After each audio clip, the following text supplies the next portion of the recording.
that's going to happen a lot. So, but for the most part, yeah, I give it a solid A. I give it a B plus.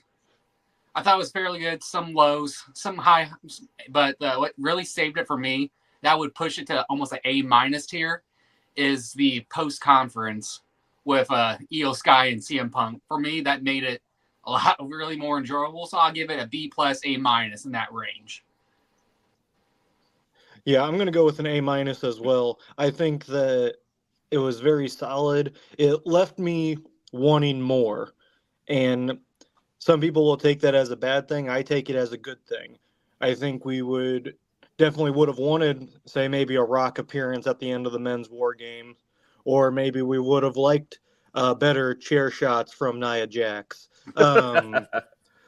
Just something like that. So, but overall, I thought the booking and the storytelling in each match was really good, but it felt like they could have done a little bit more to push it to that A plus range. So A minus though. Yep. I agree wholeheartedly that A minus range for me it wasn't a bad pay-per-view by no means. It also was not a throwaway pay-per-view by no means. Like I said, it was a lot of good action in there. And yeah, let's get down to it, guys. So going off of CBS Sports, let's talk about the War Games pay-per-view. So the very first match of the night, the match that Fritos and Coach both missed at my house, they had to watch while they were driving. Why is that? Yeah, why is that? Why? Yeah. Yeah. Did you give them? Oh, did you give them Negro directions, Mike? No. It had nothing to do with the directions. They knew how to get to my house. The problem was, I told them the pay-per-view didn't start till 6. It actually started at 5. So they ended up being a little bit late to the pay-per-view. But listen, hey. Any Nia Jax match is always Fritos piss break anyways, so I don't even feel bad. But Mommy was on it, so you're teetering on the Fritos naughty list. Just saying. Wait, Mike, did you tell them a later time to try to get them there on time? No. I really thought the show started in Vancouver, guys. This show started super early. I'm not used to WWE pay-per-views or PLEs being done by 9 o'clock, by 8:30. It was done by 8:30. What was the sign off of the show, and then of course we stuck around and watched the post PLE show, which actually was just about as entertaining as the PLE. Those are becoming must watch now these days, just because there's so much funny stuff that happens. But nevertheless, let's start with the War Games match, the women's War Games match. Rhea Ripley, Bianca Belair, Naomi, Io Sky, and Bayley versus Liv Morgan, Raquel Rodriguez, Nia Jax, Tiffany Stratton, and Candice LeRae. A couple of notes that I thought from last night, they're definitely building into the Tiffany Stratton, Candice LeRae beef. Candice LeRae is set for a pretty huge 2025, I think. I think Triple H is going to do some big things with her. You can just see it, and it's going to happen. And she's manipulative, and she's good as a heel. I really didn't realize how good she was going to be as a heel, but she's really working it. She busts through.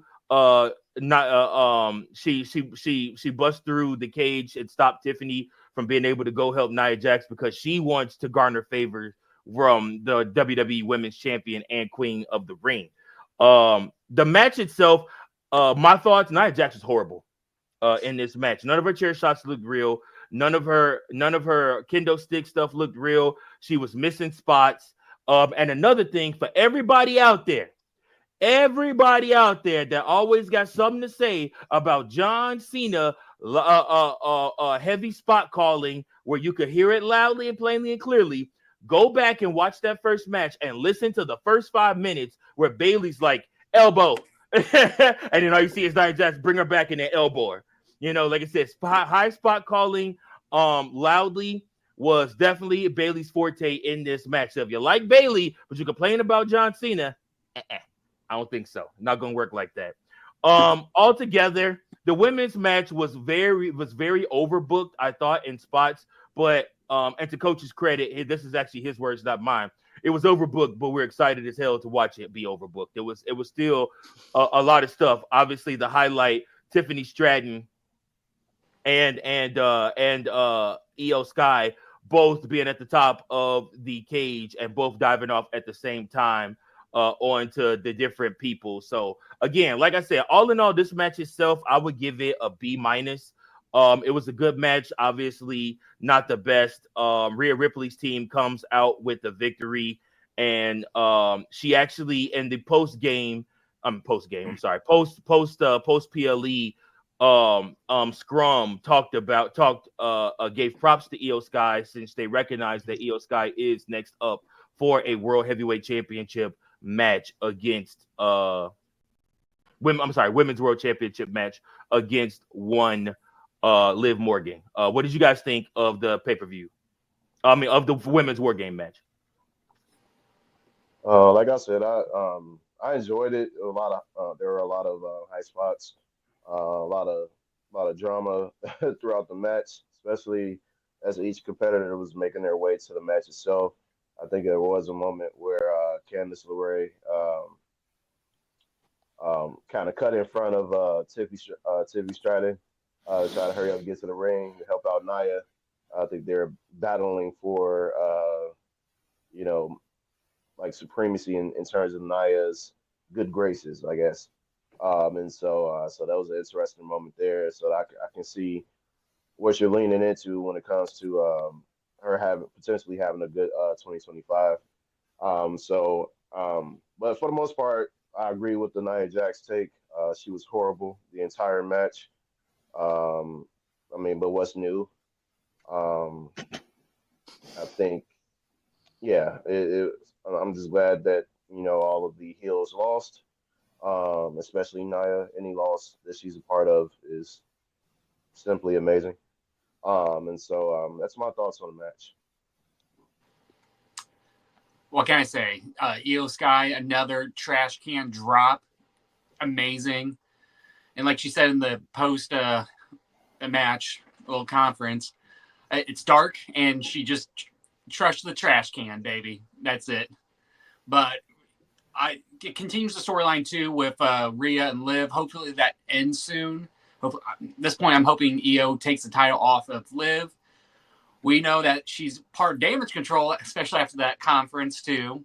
So hopefully, she has help, and also with Rhea, take on Raquel or Dom. So yeah, I'm just happy for it. And for the Nia thing, I don't know if it was just her or if the fact that she's not used to that double ring for a War Games match. You can tell competitors are not used to it, or just the confinement of the space where they don't have a lot of room to work with. I feel like she works better in just the single ring where she's able to roll out, because she does great work with that. But I think she was more confined, so she was kind of just especially with all the weapons in there too. So I don't know if that threw her off as well. Not trying to discredit how bad she was, but I'm just saying that probably also could have played a role in her performance. Yeah, I thought the match was solid. I really liked the storytelling with Candice and Tiffany Stratton. I think that's the main takeaway I got from this match, was the route that they're going with this. I do feel that the Tiffy babyface turn is coming sooner rather than later. If I had to guess, probably Royal Rumble is when they do the complete turn. But also, what I noticed, the crowd was just very bleh during that match. And it took them a while, and I think it was until Rhea hit the ring, and maybe even after that, it was when Io jumped off the top of the cage with the trash can when they finally got involved. So I just think they were fighting a losing battle from the beginning because the crowd was not as invested.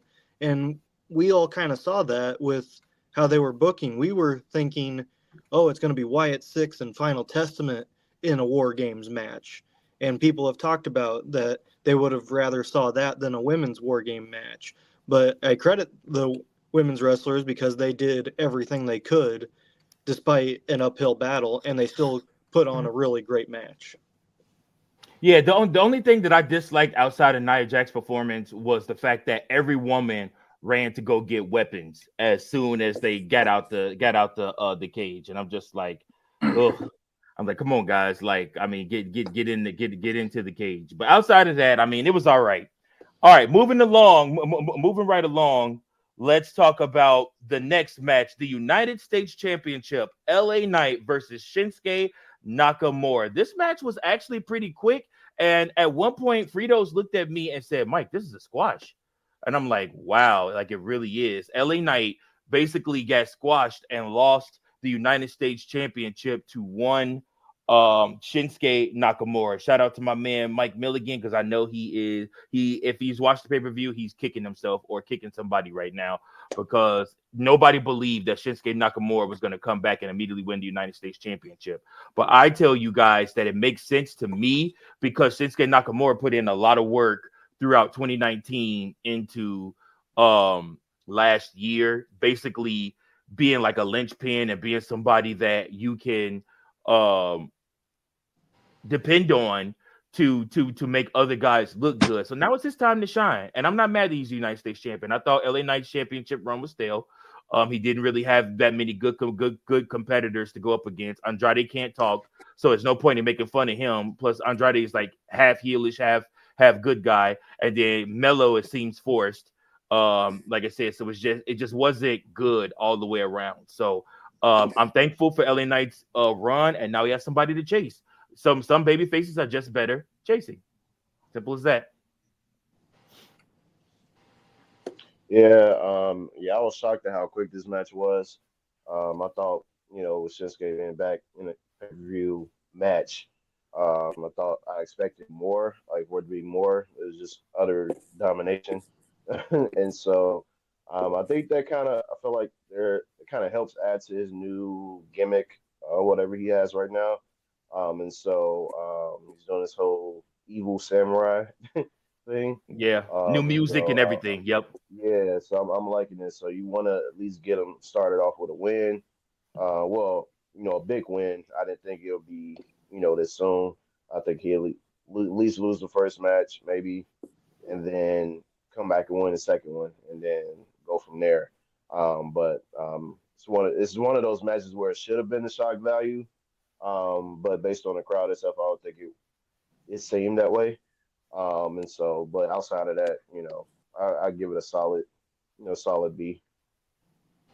Yeah, absolutely. Absolutely. What'd you think, Fritos? I was shocked that Shinsuke didn't use the Black Mist. That was really shocking. But yeah, I'm kind of a little hurt. I'm a big Knight fan that he did lose the title just so fast like that too, in that way. But if Knight's going to be chasing for the U.S. title again, I'm not going to be upset. Or if I told you this, I wouldn't be upset if Randy comes back full hill, wins the WWE Championship, and he goes after heel Randy for the WWE Championship. I would love that. They would have great chemistry. Or even this, I said he could get involved in the Bloodline story. He's the only one so far that's, really competed with Roman and has been part of this new storyline. Since, we've had everyone else. We had Punk added to. We had Cody. He's about the only one, so I wouldn't mind seeing him maybe help out, maybe for a favor from Paul Heyman eventually too, almost like Punk. That'd be kind of nice to see. But yeah, I give it a solid B plus, and it helps Shinsuke too, since he had that rough go with Vince, or that rough run with Vince. So I think this is almost a payback, saying sorry for all that. It's your time to shine too. Good point, Frito. It's really good point. That was really good, actually. Thank you. Yeah, shock value for sure was at a 10 for this match for me, at least.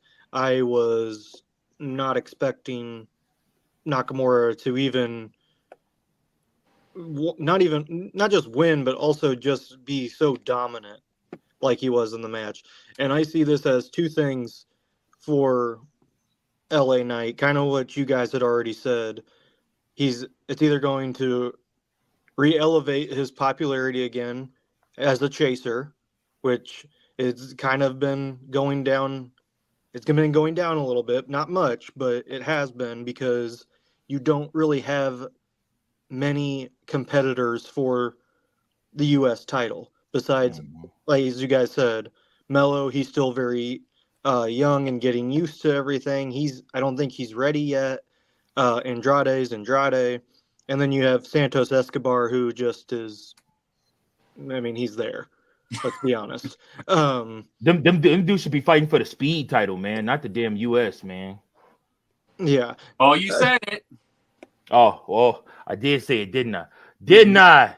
Didn't I? Look at this. Look at this. I need to show you guys this luxurious. Oh. Look at that. Look at that beautiful, majestic championship. Look. I mean, who wouldn't want to fight for that? Who wouldn't want to fight for that championship? Look, you don't even have to worry about getting a nameplate at the bottom of that thing. It just lets everybody know you're a champion. Champion. A complete pound of ass. That is. Just, oh God. Oh, dude. All right. I'm curious to see what LA Knight does next. Obviously, like I said, he will get another shot at the United States Championship. I think they're going to build up this Saturday night's main event thing pretty big. Problem I'm having is I feel like there's going to be freaking like it's going to be like a TV show. So it's going to be commercial breaks. And I hate that because it's supposed to be built up more like a PLE. And I don't know. That's an episode for another day because Saturday night's main event is right around the corner. It's December 1st today. So Saturday night's main event is literally 18 days away. So we'll be right back to it. 13. Again. 13 days away. See? That's why he's the workhorse. He always knows. Now, moving right along. The Intercontinental Championship match, which was the match of the night. Hands down, point blank. I mean, literally, these guys went all out. I was left wanting to give this match a standing ovation for all three guys. Bron Breakker obviously looked like the man, like he's next up, and then of course, Sheamus always puts on great matches. But more than anybody, Ludwig Kaiser proved that he is not just anybody. He's not just Gunther's lackey. He really is a wrestler. He's a player. And he's gonna be around. He's got that shit eating heel thing going on, and like I said, he makes you want to hate him. But he's so smooth in the ring with what he's able to do, and like I said, it's good. It's Randy Orton-esque, except for he's skinny and German. So, like I said, I mean, it's one of those things where, like, again, I just want to see more of what they give Ludwig and where he goes. But I could totally see him being the one to take that IC title off of Bron Breakker, especially if they're going to end up putting Bron Breakker in the Royal Rumble and winning it. So we'll see. What did you guys think of this triple threat match?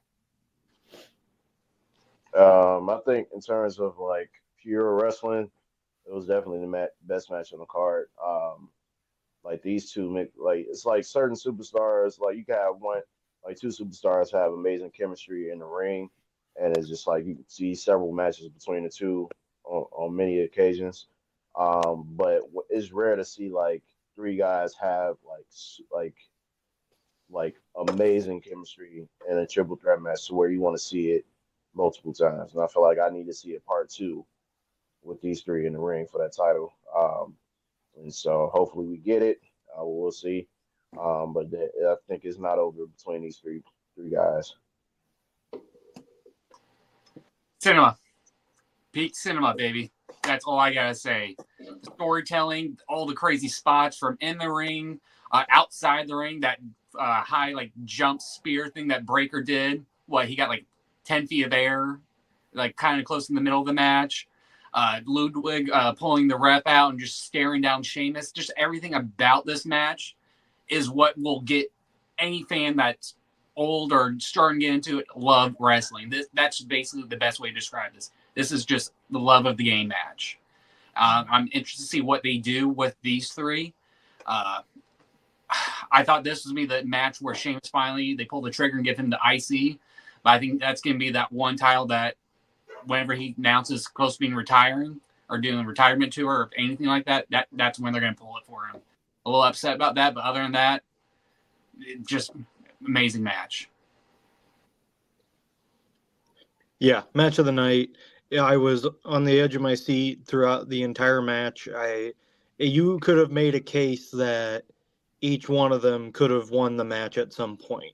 And that's when you have one, good storytelling, but also good chemistry in the ring.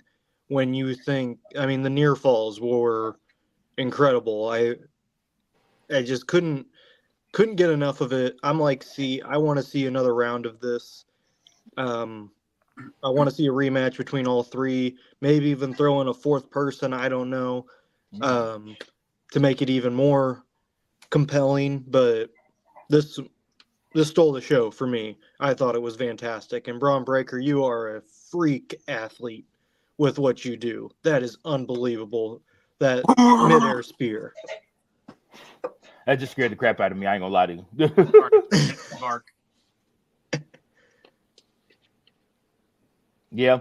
Again, I don't think anybody could find anything wrong with this match. The next match after this was not bad either. Had this match not been on the card, that triple threat match, I'd just say that World Heavyweight Championship match could have also stolen the show too. I thought this match was very good. Obviously, Gunther retains. I don't think anybody is surprised by that. Damian Priest probably will not win another championship until next year sometime. He may even get traded over to SmackDown. We'll see. But again, I just thought that this match carried its own weight as well. It was very good, very old school wrestling, hard hitting fight between these two, or your typical Gunther match. And again, I love the fact that even when Finn Balor got involved, like Gunther was like, no, like he had pissed and he clotheslined him or there was a clothesline or big boot. Big boot. Gave him a big boot because he didn't want or need his help. He wanted to prove on his own that he could do this and that he could beat Damian Priest. And he even said that in the post PLE scrum that he was upset by that it makes his win look tainted because Finn Balor got involved. So again, like I said, it was a good match. Obviously, Finn Balor and Damian Priest are not through. What did you guys think of this match? I enjoyed that. I kind of knew, like I said, I predicted Gunther winning. I didn't think he put him to sleep, but obviously having Finn interfere definitely changed matters on that. I think we've reached the end of this particular rivalry. I think they both can go their own separate ways.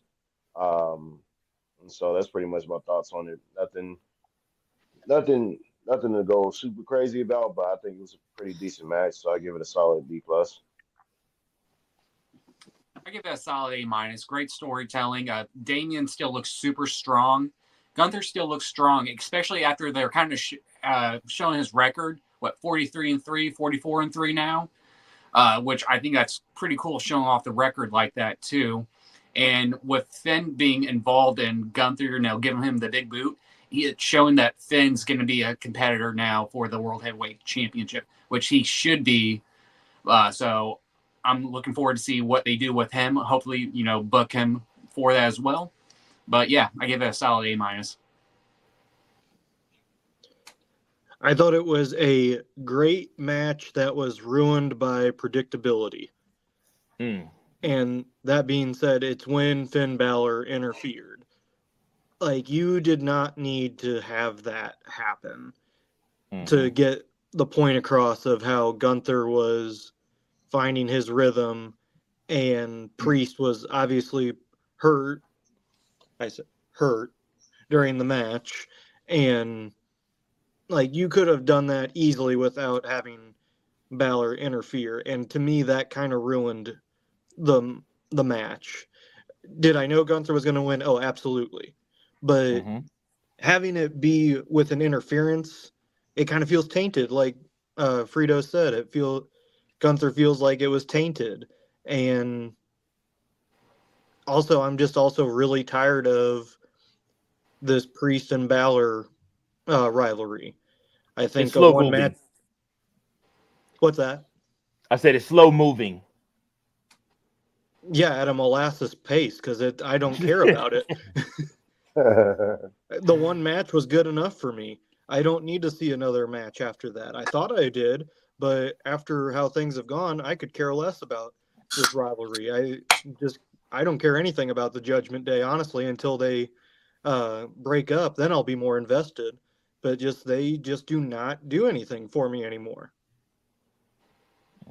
Fair enough. Yeah, the Judgment Day thing needs to be over and done with. I would absolutely agree with that. We will see as the Judgment Day pieces continue to fall apart. You might even see Dom and Priest get back on the same page to fight Dunham and Finn Balor. We will see about that. All right, moving along. Roman Reigns, the Usos, Sami Zayn, and CM Punk versus the Bloodline. This War Games match was amazing. Like I said, it was everything that I thought it would be. I love the ending of it. Obviously, Roman Reigns team pinned Solo Sikoa's team. There were so many freakish good moments. Obviously, Jacob Fatu was the spotlight, came out the best, looking like the biggest star out of all of these guys. And it was just great. It was really a great match. One thing that I highlighted, and I think I looked over at either Coach or Fritos and said this, and I was like, I think it's really awesome that everybody on Roman Reigns' team came out basically with their own entrances, because they're all big stars on their own now, and they're all deserving of entrances. Now, I know a lot of people would say like they want the unity thing, they want them to come out like Solo and his team, but like they're still learning those guys. Those guys are still making their name in WWE to their WWE audience. But like Jey Uso isn't Roman Reigns' lackey anymore. He doesn't have to come out to Roman's music. You know, Jimmy Uso isn't Roman's lackey. You don't have to come out to Roman's music anymore. Obviously, you know, CM Punk is his own man. And again, Jey Uso coming out last, I thought that was awesome. So, like I said, just a really good match all the way around. Jimmy Uso did end up getting injured in that match. He broke his toe. So he'll be out for a little bit with that. And also Bronson Reed is week to week, reportedly, from Triple H last night after in the press scrum after. So what did you guys think of this banger of a match? Man, it definitely, to me, it led up to the hype. This is the culmination. Well, I won't say the culmination, but like the big major like step in the entire Bloodline Civil War. I thought that everyone involved on both teams, it all fit. And so I think just pure chaos from start to finish. I don't think there was too many. It didn't seem like there's too many weapons brought in compared to the women's, which is good. Just rely upon, pretty much rely upon like your own skill set and everything else. I think, at least to me, it didn't seem like as many weapons were brought in, but every spot was nice. Everything for the most part. I think the one moment in the match, I don't know if you guys noticed, but CM Punk almost botched that pull off the table when he had to pull Roman off the table as Bronson was doing his tsunami splash. I was like, ooh, that was kind of close there. Like, I'm like, man, Roman was almost toast. Facts. He was almost something for sure. Yeah. So, but for the most part, I like how it all ended. Final spot. Everybody had Solo middle of the ring, hitting their maneuvers on him. So I think that was the way it should have ended. I know this is far from over between these two. I wonder what happens now with Jimmy being out. I feel like they probably have Punk, still helped them out for a long time, for a little bit. But yeah, I give it an A performance. Same for me. I give it an A. There's more highs than lows in this match compared to the women's. I mean, Fatu's a freak. I know you were talking about, Virgil, how you would love to see Jacob Fatu and Bronson Reed be a tag team, because that would be a dominant force of a tag team. I would love to see that. But for me, the highlight of the whole match was the interaction between Punk and Roman Reigns. Just how they were being petty the whole time, side-eyeing. Roman being the gaslighting, just, holding back Punk to let Sammy out instead of him. Then Punk just being Punk, bull rushing Roman before he came out and everything. Also seeing Roman from the top of the rope do the crossbody. I can't remember the last time if he's ever done anything from the top of the rope. So that was all awesome. I'm interested to see the favor that Paul has got to do for CM Punk. And also the very end, too, was really interesting, where Roman was offering Solo to come back. But, of course, Solo said no. And that's when all the finishers happened. So I'm kind of more interested to see how the Bloodline storyline continues out, because this is going to continue for a long time. Yep. I would agree. Yeah, the Roman trying to tell Solo to come back, I think that's just good character development and really pushing that to the full face turn for Roman, because we've kind of seen him still have his old ways of when he was a heel, and now he's starting to come around to get that full on turn. So I thought that was a really good spot. I just think everything that was done in that match was excellent. Whether it was Tama Tonga being a psycho with climbing on the fence, waiting for Jey Uso to come down to the ring, looking like Mario in Super Mario 64 or something. I mean, that guy's insane, but in a good way. And then you got Jacob Fatu. So I read somewhere that it wasn't a leg injury. So Fatu actually botched that move that he got hurt on, and he sold it like it was an injury. So good job by him. But I think that was supposed to be Fatu that went off the top of the cage and not Bronson Reed. So they called an audible there to sell that injury. And now Bronson Reed, which, by the way, folks, if you have seen the replay of Bronson Reed coming down from there on his injury, I don't know how he's going to be able to walk anymore. Those ankles, man. Whew. So I didn't. So because when they showed the replay, I didn't see. I don't know if they showed the angle in which, like because did he hit? He hit his ankles hit like one of the halves of the table. No, they just went straight. He landed feet first before he hit the table. Oh, okay. And it didn't look like he did, but I gotta go back and watch that part. But it didn't seem like he had landed that way, because I think the angle they showed on the replay, when I saw the one I was able to catch, it didn't look like he did that. But that's tough. But overall, great match. Like I said, it left me wanting more, which is not a bad thing. Just I want to see more of the storyline going forward, and let's see what the favor is that Punk wants from Paul Heyman. That's the big question. That's the $100 million question. What is this favor? And the fact that Paul Heyman is keeping it from Roman, it makes it even worse. So we will have to watch out for that. And another thing we're going to watch for is Coach's segment right now, which is who to watch for in wrestling.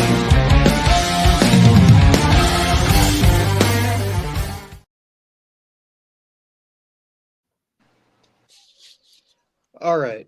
So tomorrow night on Monday Night Raw, we have two big things happening. Number one, we have the first ever Women's Intercontinental Tournament match. And if you were watching in that match, look out for Dakota Kai. I think that she is one of the few people that got a video package hyping herself up. So I think that means that there's probably going to be a push coming.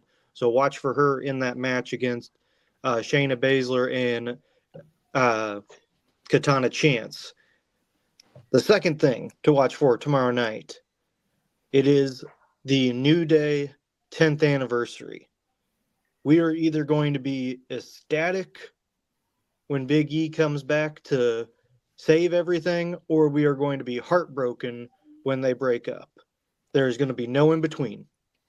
So brace yourselves for that, people. It's going to be a long day Monday until we get the answer. The culmination of the New Day is going to happen tomorrow night, whether they stay together or they break up. And that's what to watch for this week in wrestling.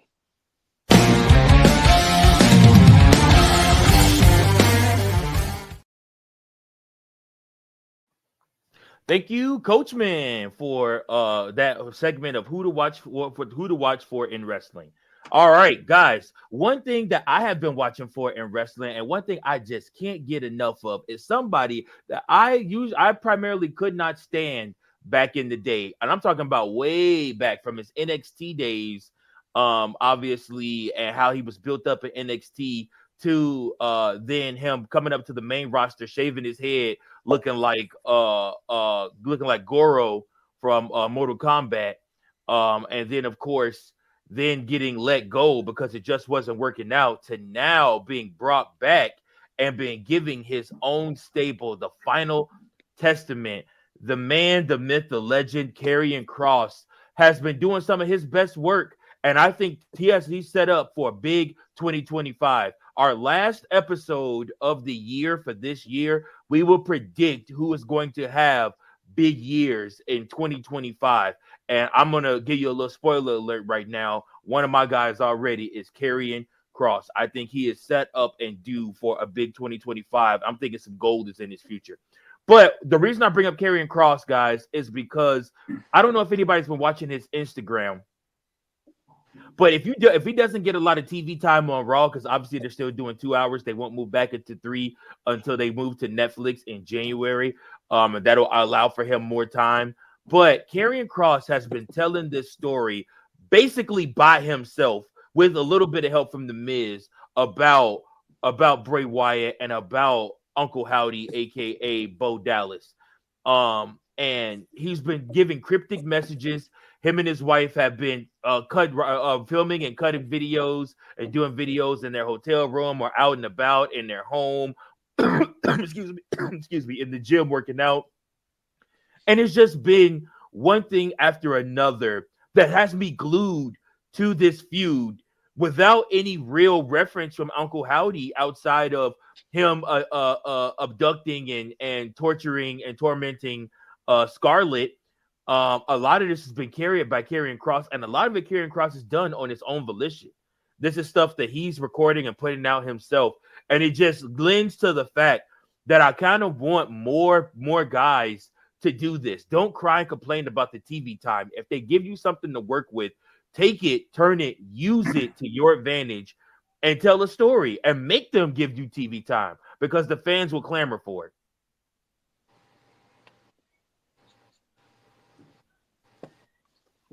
This is a show you're supposed to talk as well. Sorry, dog's scratching me. But yeah. Go ahead. Yeah, go ahead, Fredo. I'll go. Because I know I've mentioned this before. It's almost the same thing like Kevin Owens. It's just more interactions too, I feel like, with the fans on top of, storytelling. It's just the next evolution in WWE wrestling in general, where you're telling stories outside of television.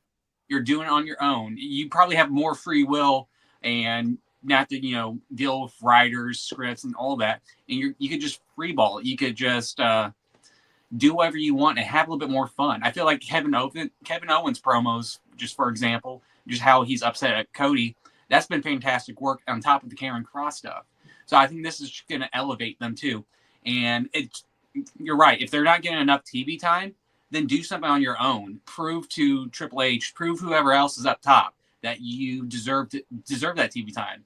If you're putting out great promos on Instagram, Twitter, TikTok, Snapchat, whatever, share it, because they're going to realize it, because Triple H is big on social media. I believe there's a report saying that during the matches he actually checks Twitter just to see how the fans are engaging with it. So, I mean, if the fans are engaging with that, you're definitely going to get more TV time.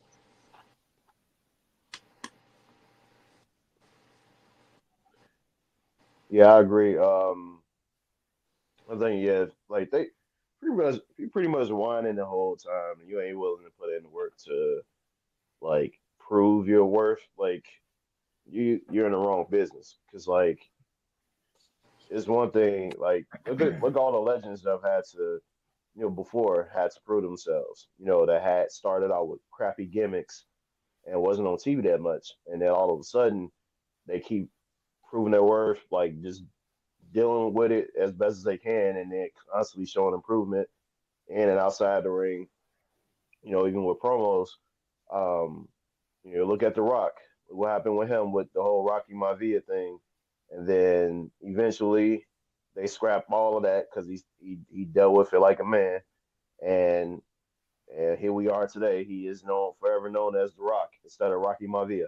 So, so just situations like that. I feel like these younger guys who may not have as much patience as the legends did. I think they just need to like kind of look back on a lot of those legends that had to start out with crappy gimmicks and then eventually work their way up to the top. Mick Foley had 3 or 4 different personas, but each one left a mark on the company because he did whatever he needed to do and showed that he was worth believing in. Because outside of people from the Attitude Era, who else would have believed that Mankind is a credible WWE champion?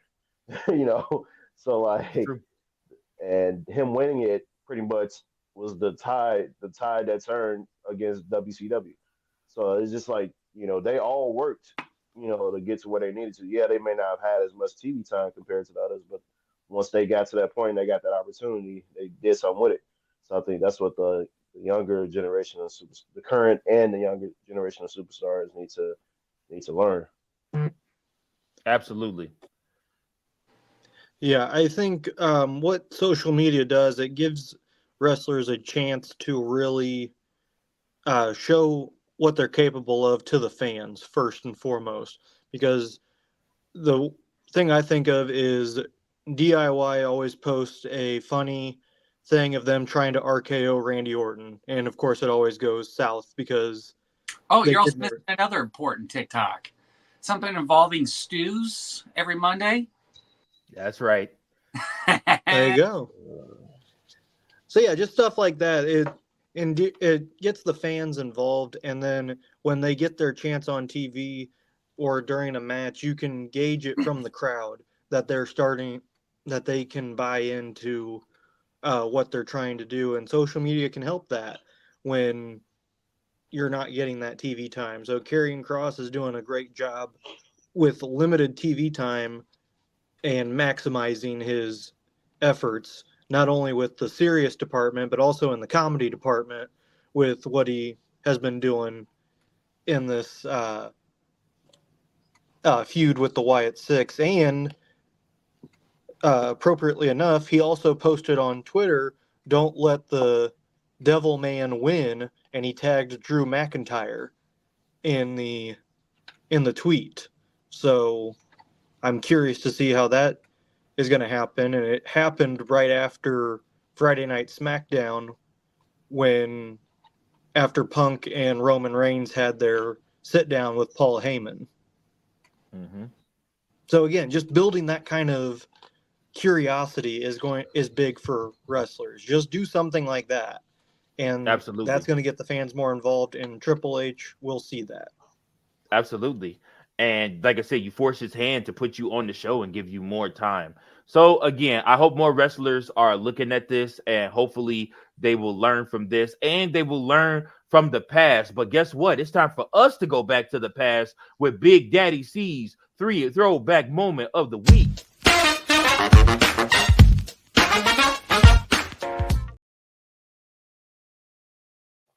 Hello, hello, hello, everyone. This is the throwback moment of the week. Um, since we were just coming off Survivor Series War Games, I figure it's best to have I pretty much have a throwback to a previous Survivor Series event. I'm going to take it back to 2005, November 27th of 2005 to be exact. That was the Survivor Series of that year, back when there was a true traditional Raw versus SmackDown teams, as well as other traditional Survivor Series teams. Um, and so I feel like this pay per view was one of those ones, man, that was just epic, pretty much epic from start to finish. And then the finish itself was amazing in itself because it featured the return of the Undertaker. So basically, the main event match, the traditional match for Raw and SmackDown on Team Raw, you had Shawn Michaels, JBL, I believe Carlito, Big Show, and Kane. And then going against Batista, Bobby Lashley. Um, did I get that wrong? Yeah. So it was Shawn Michaels. Overall, you had Shawn Michaels, Big Show, Kane, Carlito, and Chris Masters. That's right, Chris Masters, I believe. And so, and then on SmackDown, Big Show, JBL, oh, not Big Show, JBL, Randy Orton, Bobby Lashley, Batista, and Rey Mysterio. Back when SmackDown was pretty much kicking Raw's ass week in and week out. So this match was everything that you wanted it to be. Batista was banged up from the previous Raw and SmackDown run-ins with Kane and Big Show. They was putting work on this dude, man. No homo. And so is or in today's terms, no Diddy. But this match was everything you wanted it to be. This was when Orton was doing his survival, the Ultimate Survivor. He was the one who got the final pin against Shawn Michaels to win the match. And then right after that, Orton celebrating the whole SmackDown locker rooms out there celebrating. The next thing you know, you hear a gong, and Orton is like when he heard the second one, he was like, "Oh, put me down now, put me down." And they wouldn't put him down. He over here trying to. They still celebrate. No one is knowing what is happening in this ring right now. And then here comes Undertaker, out of a flaming casket, and he gets into the ring, throws Orton out of the ring, and then pretty much just kicks everyone's ass from the SmackDown roster, and that's how you end the show. So that was one of my all-time favorite Survivor Series moments, and this is a throwback moment of the week.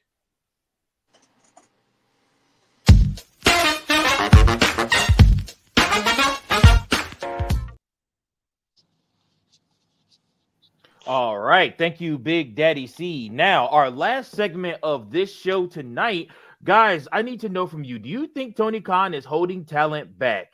One, it's been reported that there are certain superstars like a Tony Stark not Tony Stark. Gosh. Iron Why do I Man. always do that? Why do I? Yeah, yes. He Yes, bought Tony Iron back from Man? the dead. He's back from the dead. Listen, doing it to wrestlers is one thing, but when you hold Iron Man hostage, then it becomes a national crisis. All right. There you go. Unbelievable. Well, Ray Phoenix has reportedly and Penta both reportedly were set to go to WWE, but because they missed some time off, Tony Khan actually was able to retrospect their contracts and hold them a little bit longer. Like I said, so and he did so because he did not want them to join WWE, so he tacked on injury time to Phoenix's deal. So Phoenix's deal won't be over until 2025, literally the middle of 2025. The same has been said about Ricky Stark's contract as well. These are guys that were ready to make their debuts in NXT and WWE respectively. And we even talked about the Lucha Bros going over to WWE and making an impact on the Raw side of their tag team division, because that's where they were headed.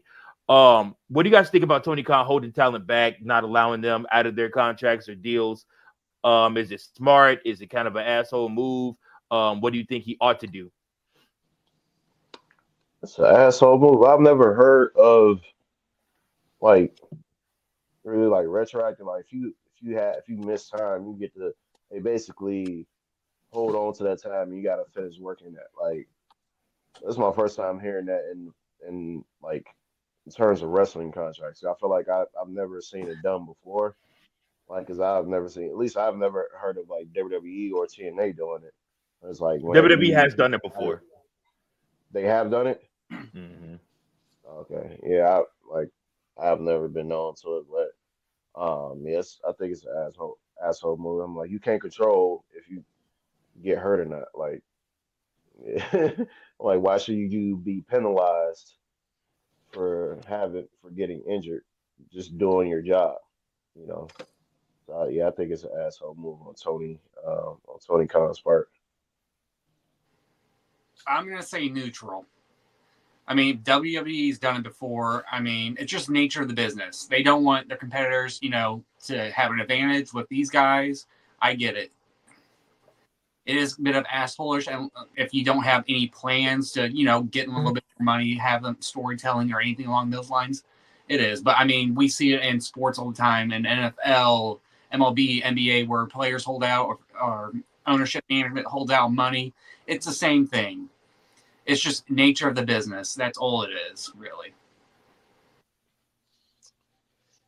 So I'd say about a couple months ago on this podcast, I had said something about Tony Khan turning more into Vince McMahon, and I got a lot of hate for it on social media. This is something exactly what Vince McMahon has been known for doing. And so I just want to say to all the commenters, I told you so.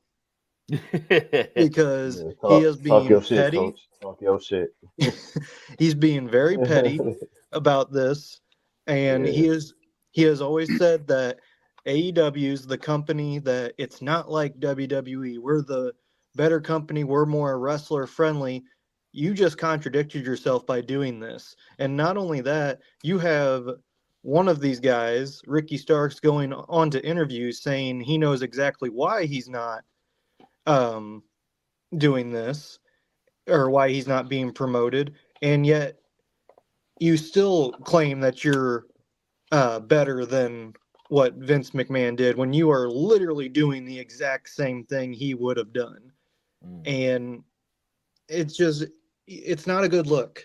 It's not a good look, and it doesn't help when you have a 50-year-old Chris Jericho, your Ring of Honor champion. Like, that just makes you look even more like a Vince McMahon, because you are giving stars who do not deserve it a title, like when Brock Lesnar always gets a title, or when Goldberg comes back out of retirement and squashes two different people. Like, it's stuff like that you claim to say, oh, I'm going to be different. No, you're falling into the same trap. It is going, AEW is going the WCW route faster than we anticipated, because that is exactly what's happening. And they're too stuck up to admit it, to know that there's a problem right now. And it's bad. Yeah, I absolutely agree. Like I said, it's Tony Khan's refusal to get out of his own way and let his company blossom and be what it could be. I don't think it would ever be WWE, but now it definitely won't ever be WWE, and it might not even be TNA. I mean, that's where we're at with it right now. So again, his problems are many.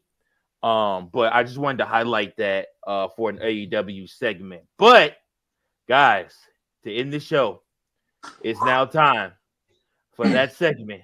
It's now that time, right about that time, for the man, the myth, the legend, Frito's Fave 5. You got some new graphics. I love it.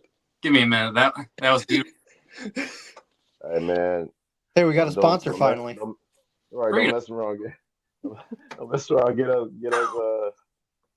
us sued, man, for using their likeness. We'll be all right.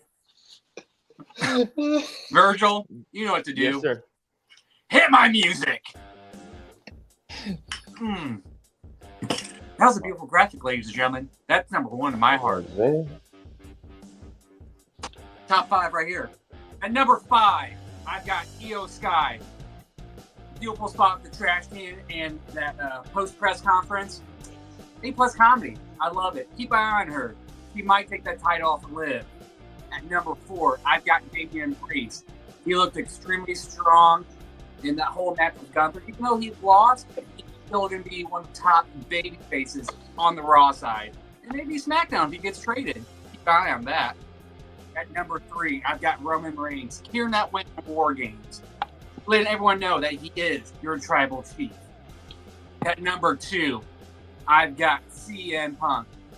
The pettiness between him and Roman throughout the whole match was delightful. It was beautiful. The only thing I gotta say is, get that man some muffins. He deserves a muffin after every PLE. Come on. That number one, I know everyone's gonna hate this, but I had a hard time picking it. So I just picked the IC title match. All three competitors were amazing. There's not one that outshined from anyone other. Spots were amazing, everything. That match was beautiful. So that has been Alfredo's Fave 5. Yeah. Yeah. Yeah.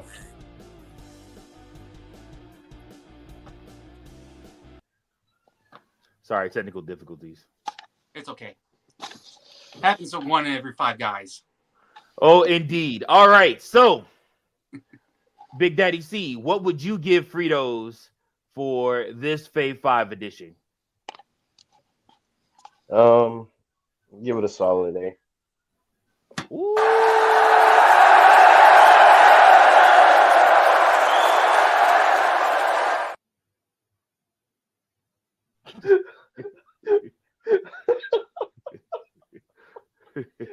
This man got a graphic for A grade. This man, wow, yo. Oh, man. That's All beautiful. right. I didn't know when I gave you those pictures it's going to be used like that. That's beautiful. Indeed. Oh my gosh. All right, Coachman, what would you give him? I mean, Wait. Yeah, Coachman. You're muted. Yeah, Virgil, you're muted. Oh, sorry. Am I unmuted now? Yep, you're good. Yeah, you're good. Coachman, give him a bad grade on purpose. Yeah, that's what I was gonna say. I wanted Fritos, I love your list, but for the sake of entertainment, I am going to say this is an F list because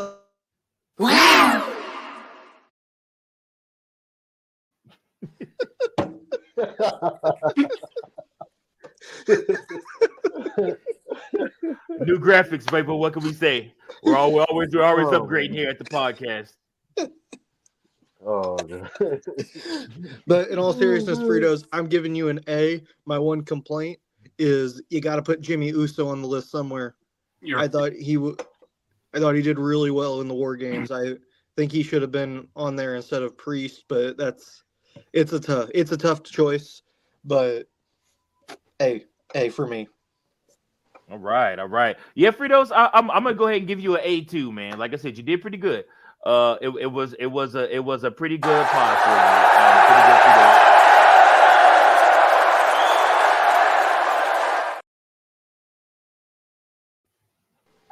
The Papa's in, Fritos. You win. I already did.